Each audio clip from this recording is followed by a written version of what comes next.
What's up guys, DownShiftVinci here. Sorry kung voiceover lang ang intro ng vlog ko. Nagtopak na naman kasi yung audio ng footage ng GoPro ko. Anyway, in this vlog pupunta ako sa Marc Motorcycle Parts and Accessories para bumili ng abubot ni Roxy. Hindi ko napapahabain pa ang intro na ito. Skip na lang natin sa next footage. You all know the drill. Yo, dito na ako guys, malapit na kay Boss Marc.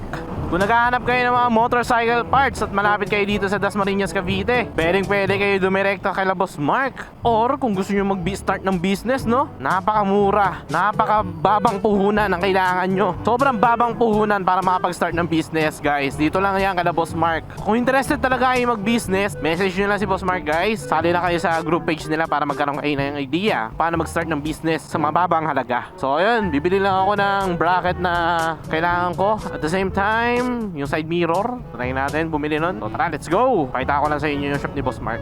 You know, laki na ng shop ni Boss Marc dito. Grabe. Yeah. Putik, naghahanap ako ng gear. Update ko na kayo guys kapag nakabili na ako. So yun guys, dito na ako malapit ka na Rides Norman. And pakita ko sa inyo mamaya yung mga pinagbibili ko kala Boss Marc. Kailangan namin ko lang yung shop nila. Brad, okay lang mo mang-instorbo? Okay lang. Kabit lang natin to. Ano to, pizza? Yun na nga yung mga pizza eh.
So guys, ito na nga pala yung nabili ko kay Boss Marc.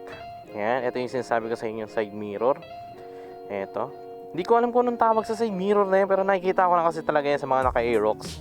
Napaporma kasi ako gawa ng sobrang sporty ng datingan, di ba? Since si Aerox is designed for sportiness. Then ito naman yung Stark na top box bracket na nabili ko kay Boss Marc. Pasensya na nga pala kung naputol yung footage na kung saan nagkakabit kami ni Rides Norman. Shoutout nga pala sa kanya. Maraming salamat sa pagtulong. Grabe, nahihirapan kami magkabit ng mga kung ano-ano na to, no? So yun nga, bigyan ko lang kayo ng quick impression regarding dito sa Stark bracket na to. So far, matibay naman. Kasi itong bracket na to is nakakabit din siya sa suspension. So kada maglalaro yung suspension, sumasabay din tong bracket. Kasi yung ibang bracket, kung dito lang sila nakalagay, parang ang galaw. Tapos kapag sobrang bigat ng top box mo, may tendency na hatakin niya rin tong bracket. Kaya maganda na may suporta siya dito. Para siya din siyang HRV type, no? Kasi yung HRV, nakakonekta naman siya banda dun. Di ko alam kung saan parte ng motor. But still, ito nga. Ito yung gusto ko sa start bracket. Nakakabit siya sa suspension. Madali na siya ikabit. Plug and play. Wala na kami minodify. Kasi yun nga. Design naman to sa Aerox V1. Pwede rin siya sa Aerox V2. Kaso, may modifications siya ang gagawin, no? Ay, shoutout sa'yo, Brad. Nagbablog ako ngayon. Ang pangalan? Reynold Pascual. Shoutout, Reynold Pascual. Sana mahanap mo na yung airpot mo, no? Na nasiraan. Shoutout din ng Ano na nasira? nagbablog din namin siya. Nagbablog ka rin ang channel? J-Rap Television. J-Rap Television. Okay, sige. Shoutout, Brad. Okay, Brad, ingat ah. So, yun nga guys, ang naging problema ko lang dito is, ayan, hindi siya agad na sasara. Well, kasi itong bracket na to, sumaharang siya sa upuan. But so far, tolerable naman kasi hindi naman siya bumubukas ng kusa. Once na nilock mo na siya, hindi siya basta-basta bubukas ng kusa. Unlike sa iba na na-experience ko sa RS125 ko dati, na may bracket yon, may mga chance na bumubukas ng kusa yung upuan. Pero ito, so far, hindi naman. Then ito guys, itong side mirror na to. Ito yung isa sa pinaka nahirapan kami ni Rides Norman ikabit.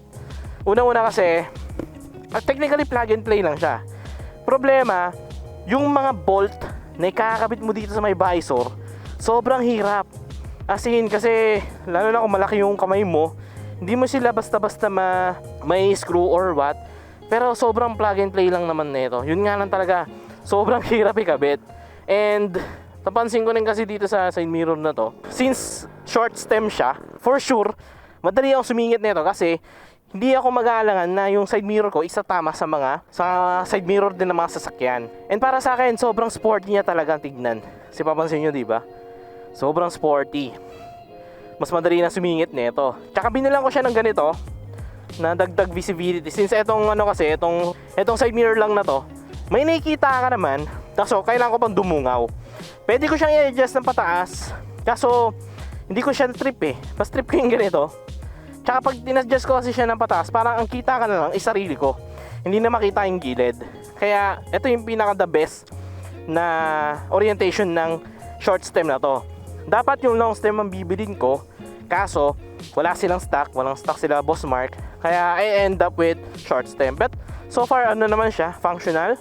At the same time, sobrang gwapo, sobrang pogi. And mas madali na rin sumingit kasi nga wala na siya ganung kahabang something na nakalabas sa dimension ng motorcycle. Ang pinaka-iisipin ko na lang is itong handlebar kung kakasya ba. Once na sumakasya yung handlebar sa pagsingit, kasya na rin tong side mirror kasi sumasabay lang din naman siya. Diba? Then eto, in-adjust ko na lang din to, etong crossbar ko. Since yun nga, tinanggal ko na yung stock side mirror, kaya etong crossbar na lang is in-adjust ko. Since pag dito kasi sa harapan, etong cellphone holder, hindi na siya, tatama siya dito sa visor. Kaya dito ko na siya nilabas. Kaya medyo parang nilabas ko siya. So, yun. So far, hindi naman siya ganun ka-vibrate. Although, mapapansin nyo na ba-vibrate siya ngayon. Pero pag umaandar na, hindi na siya nababibrate. And ang magiging concern ko lang is pag meron akong makapal na gloves na ginamit. Kasi sobrang liit lang ng clearance ng daliri ko sa side mirror. Kahit dito. Pero hindi naman siya nakakasagabal, especially kapag nag-apply ako ng brake. So again guys, ito yung kinabit namin ni Norman. Again, kung nag-interested kayo bumili ng mga motorcycle parts, visit nyo lang yung page ni Boss Marc ng Marc Motorcycle Parts and Accessories na nandiyan sa description box yung link ng group niya, no? Sali lang kayo doon. And kung gusto nyo mag-start ng business, guys, pwede nyo i-message si Boss Marc kung gusto mo mag-start ng business like motorcycle parts, riding gears, at kung ano-ano pa. Pwede mo silang i-message. Sobrang baba lang ng puhunan, guys. Makapag-start ka na agad ng business. Grabe. Kaya yun, sana nagkaroon kayo na idea regarding sa mga accessories na ginawa ko para kay Roxy. Yan. Nagsisimula na naman tayo sa mga modifications na yan. So ayun, again, dito ko na matatapusin yung vlog. Maraming salamat sa pag-like, sa pag-share. Maraming salamat sa pag-comment. Pahintayin na lang ng susunod ko na vlogs. Don't all drill. Ride safe. Peace out.